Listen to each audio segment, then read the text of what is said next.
অস্পৃশনীয় সম্পদ। এবার সে দায় হলো প্রতিষ্ঠানের মোট সম্পদের উপর তৃতীয় পক্ষের দাবি। এতে প্রধানত দুই ভাগে ভাগ করা: চলতি দায়, যে দায় 1 বছর বা একটি অপারেটিং সাইকেলের মধ্যে পরিশোধ করা হয়, সেটি একটি গুরুত্ব অনুযায়ী লিপিবদ্ধ করা হয়। এবার আসি যে কোনো দীর্ঘমেয়াদী ঋণের যে অংশ যে আগামী 1 বছরের মধ্যে পরিশোধ করতে হবে সেটাকে চলতি দায় হিসেবে দেখানো হয়। কোনো দীর্ঘমেয়াদী ঋণের যে অংশ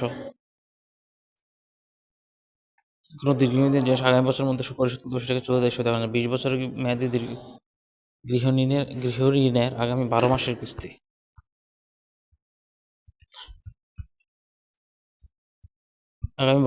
অর্থাৎ কোনো 20 বছরের মেয়াদী গৃহ ঋণের আগামী 12 মাসের কিস্তি। দেন লং টার্ম লায়াবিলিটি, যেসব দায় 1 বছরের পরেও পরিশোধযোগ্য। 1 বছরের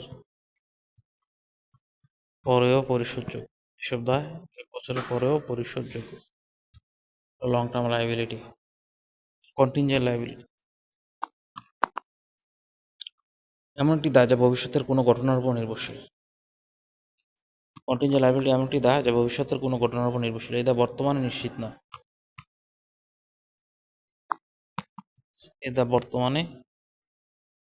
নিশ্চিত নয়। তবে ভবিষ্যতে সৃষ্টি হতে পারে।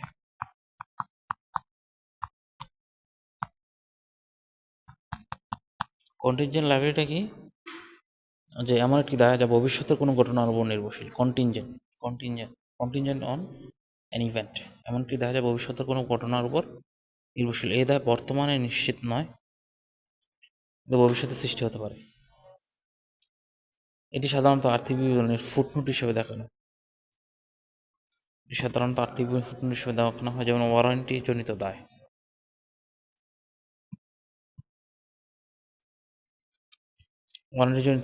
বা বিচারাধীন মামলার সম্ভাব্য ফলাফল।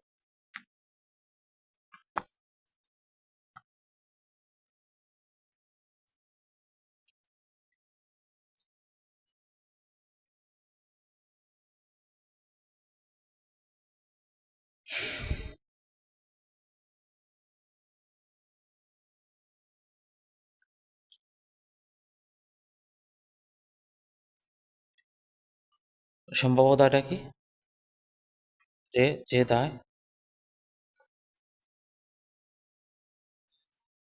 বর্তমান নিশ্চিত নয়, তবে ভবিষ্যতে সৃষ্টি হতে পারে, বা যে দায় ভবিষ্যতের কোনো একটা ঘটনার উপর নির্ভরশীল। এমনটি দায় যা ভবিষ্যতের কোনো ঘটনার উপর নির্ভরশীল। সাধারণত আর্থিক বিবরণীতে পাদটিকা ফুটনোট বা পাদনীতি হিসেবে দেখানো হয়। আর্থিক বিবরণী পাদটি হিসেবে দেখানো হয়, যেমন ওয়ারেন্টি জনিত দায়, তবে বিচারাধীন মামলার সম্ভাব্য ফলাফল। দেন আসি মালিকানা সত্ত্ব।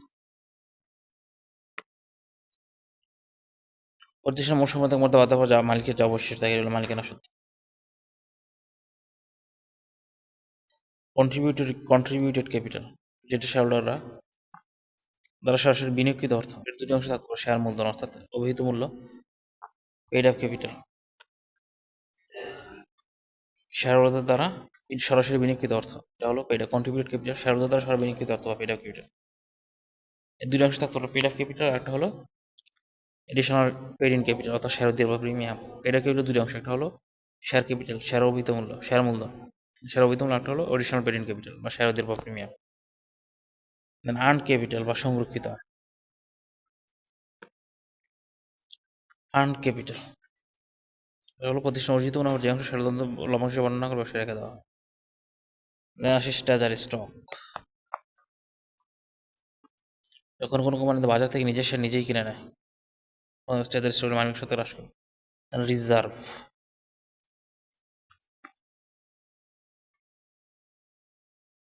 সব ধরনের সঞ্চিত বা রিজার্ভ সরকার মালিকের দুই প্রকার: রেভিনিউ রিজার্ভ অথবা ক্যাপিটাল রিজার্ভ। আচ্ছা, লভ্যাংশ প্রক্রিয়া। লভ্যাংশ ঘোষণা বিতরণের 3টি তারিখ অন্তর্ভুক্ত হলো: ডিক্লারেশন ডেট, রেকর্ড ডেট, আর হলো পেমেন্ট ডেট। যখন লভ্যাংশ পরিশোধ করা হবে তখন দুটি ধাপে জাবেদা দেওয়া হয়। যখন লভ্যাংশ নগদে পরিশোধ করা হয় ক্যাশে, এবং দুটি ধাপে চাপিয়ে দেওয়া হয়। প্রথম হলো ঘোষণার দিন।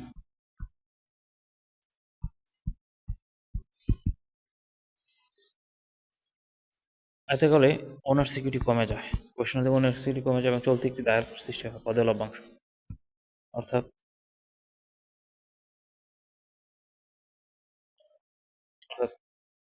Dividend payable credit are written earnings. পরিশোধের দিন ক্যাশ কমে যায়, ডিভিডেন্ড পেয়েবল ডেবিট দায় কমে যায়, পূর্বসৃষ্ট দায় পরিশোধ করা, অর্থাৎ সম্পদ কমে এবং দায় কমে। সামগ্রিকভাবে একটি নগদ লভ্যাংশ প্রদানের ফলে কোম্পানির নগদ অর্থ হ্রাস পায়, সম্পত্তি ও নগদ হ্রাস পায়, এবং মালিকানা সত্ত্ব হ্রাস পায়, সংরক্ষিত আয় হ্রাস পায়। ডিভিডেন্ড পেয়েবল কাটাকাটি। এবার স্টক লভ্যাংশ বা পুনঃ শেয়ার।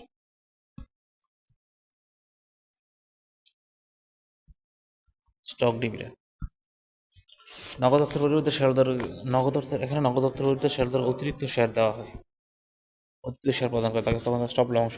মূল ধারণা হলো স্টক লভ্যাংশ মানে মালিকের সত্ত্বের কোনো পরিবর্তন হয় না, এটি মালিকের সত্ত্বের সংরক্ষিত আয় থেকে একটি অংশ থেকে অন্য একটি অংশে স্থানান্তরিত হয়। একটি মালিকানা সত্ত্বের একটি অংশ থেকে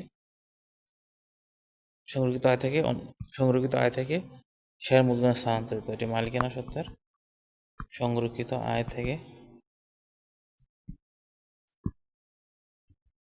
শেয়ার ক্যাপিটালে স্থানান্তরিত হয়।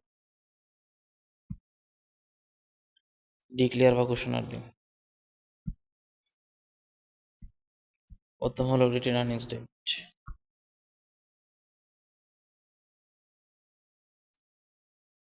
Written earnings debit then common stock distributable করতে সক্ষম, ডিস্ট্রিবিউটেবল ক্রেডিট।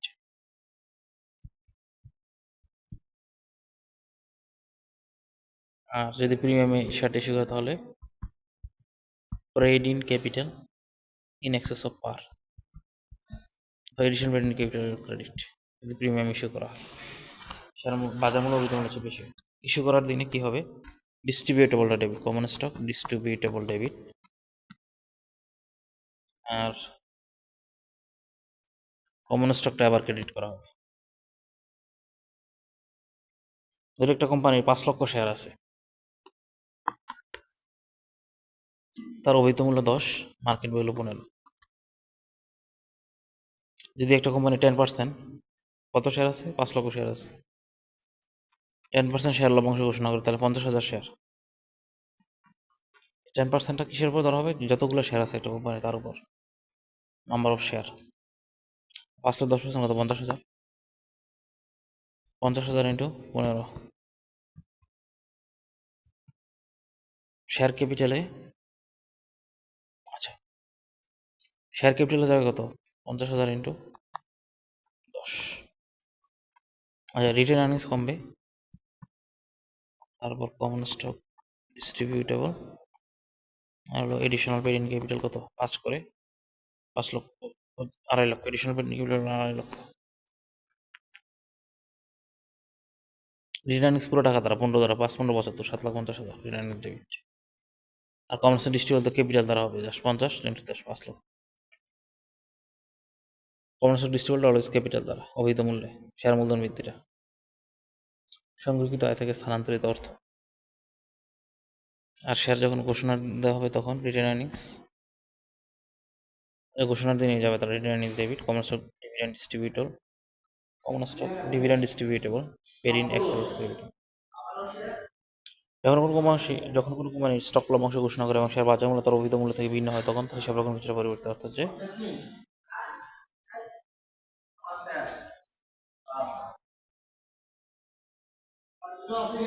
সংগঠিত আয় থেকে শেয়ার বাজার মূল্য অনুযায়ী অর্থ কমানো হয়, অর্থাৎ সংরক্ষিত আয় থেকে তার বাজার মূল্য অনুযায়ী অর্থটা কমানো হয়। শেয়ার ক্যাপিটাল বাজার মূল্য অনুযায়ী অর্থ কমানো হয় শেয়ার ক্যাপিটাল বিধি অভিহিত মূল্য দ্বারা, আর বাড়তি অংশটুকু অতিরিক্ত অংশটুকু paid in capital addition paid in capital in excess of par calculation দেখানো হয়। 10% লভ্যাংশের হিসাবে নাম্বার অফ শেয়ারের উপরে, সংখ্যার উপরে। মুনাফা থেকে সঞ্চিত স্থানান্তর, মুনাফার একটি অংশ থেকে অন্য অংশে স্থানান্তরিত হয়। মালিকের সাথে আচ্ছা, যে এখানে মুনাফার একটা অংশ থেকে মানে মুনাফার একটা সাধারণ সূত্র জেনারেট রিজার্ভে যখন স্থানান্তর করা হয়, এক্ষেত্রে রিটার্ন নিতে মালিকানা সত্ত্বের একটি অভ্যন্তরীণ স্থানান্তর, অর্থাৎ এটি মালিকানা সত্ত্বের একটি অভ্যন্তরীণ স্থানান্তর। এটা মোট মালিকানা সত্ত্বের কোনো পরিবর্তন হয় না, কারণ সংরক্ষিত এবং সাধারণ সঞ্চিত উভয়ের মালিকই শেয়ার হোল্ডার।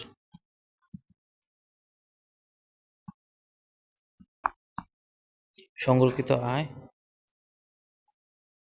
এবং সঞ্চিতি উভয়ের মালিকই সাধারণ শেয়ার হোল্ডার, অর্থাৎ এটা এক পকেটে অন্য পকেটে টাকা রাখার মতো। অর্থাৎ এতে করে মোট মালিকানা সত্ত্বের কোনো পরিবর্তন হয় না, এটি মালিকানা সত্ত্বের একটি অভ্যন্তরীণ স্থানান্তর। এটি মালিকানা সত্ত্বের একটি পরিবর্তন হয় না, মালিকানা সত্ত্বের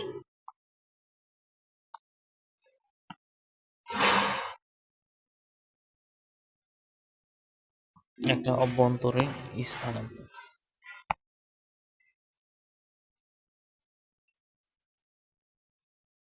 এর মোট মালিকানা সত্ত্বের পরিবর্তন হয় না, অর্থাৎ সংরক্ষিত এবং সাধারণ সঞ্চিত উভয়েরই মালিক শেয়ার হোল্ডার। এক অর্থ অন্য টাকার মতো শেয়ার দান শেয়ার বাজেয়াপ্ত।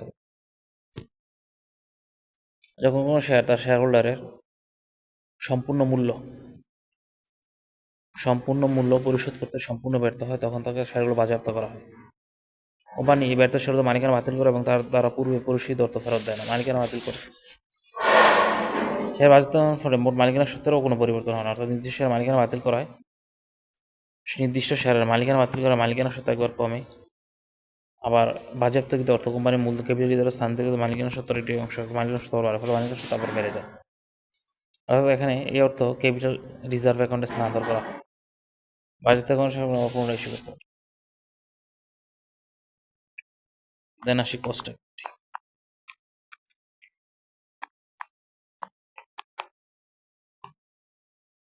এটি হিসাব বিজ্ঞানের একটি শাখা যা মূলত অভ্যন্তরীণ ব্যবহারকারীদের জন্য তথ্য সরবরাহ করে।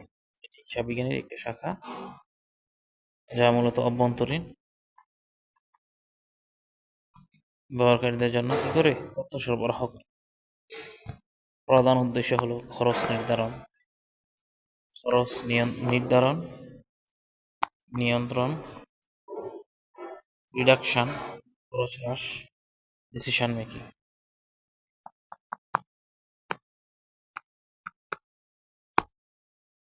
খরচ অ্যাসার্টমেন্ট অথবা পণ্য উৎপাদন করে সঠিকভাবে নির্ণয় করা, তারপরে খরচের নির্দিষ্ট বাজেটের মধ্যে সীমাবদ্ধ রাখা, অপ্রয়োজনীয় খরচ অপ্রয়োজনীয় খরচ কমিয়ে আনা এবং বিভিন্ন ব্যবস্থাপকীয় সিদ্ধান্ত নিতে সহায়তা করা।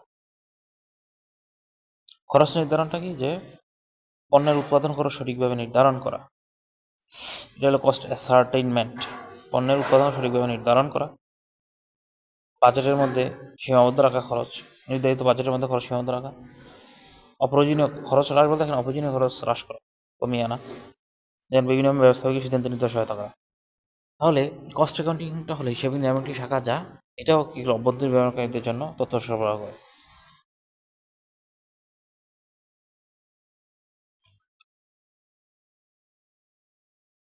আর আমার ম্যানেজারাল অ্যাকাউন্টিং